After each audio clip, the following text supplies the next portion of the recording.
propose une vidéo sur ce dernier exercice pour vous prévenir contre une erreur très fréquente dans ce type de consigne.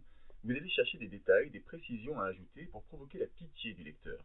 Et vous allez voir qu'il va vous venir plus facilement à l'esprit des expansions du nom que des compléments circonstanciels. Ces détails que vous allez ajouter s'exprimeront sous cette forme grammaticale plutôt que sous la forme d'un complément circonstanciel, donc il faut être vraiment vigilant. Voici un exemple, un petit garçon est tombé. Si je veux provoquer la compassion, la pitié de mon lecteur, je vais insister pourquoi pas sur la fragilité de cet enfant ou sur sa jeunesse. De même, quand je dis qu'il regarde sa jambe, je vais vouloir montrer qu'il souffre, alors peut-être vais-je préciser que sa jambe est en train de saigner. Et puis, l'attitude des promeneurs qui passent simplement me gêne aussi, alors je vais peut-être indiquer qu'ils le connaissent, pourquoi pas, et du coup je dirais que ce sont les promeneurs de son propre quartier. Là, j'ai précisé mon texte, je l'ai enrichi, ça fonctionne, il n'y a pas de problème, mais je n'ai ajouté que des expansions du nom.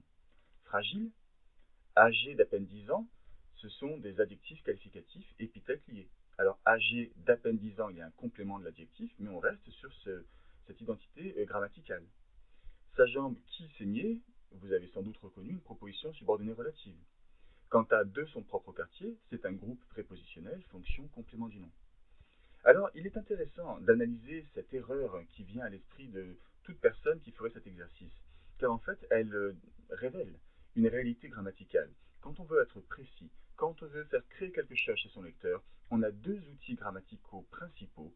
C'est d'un côté, dans le groupe nominal, l'expansion du nom, et au sein de la phrase entière, le complément circonstanciel. Donc attention à ne pas vous embrouiller, mais retenez qu'on a ici deux outils incontournables quand on veut être précis et détaillé.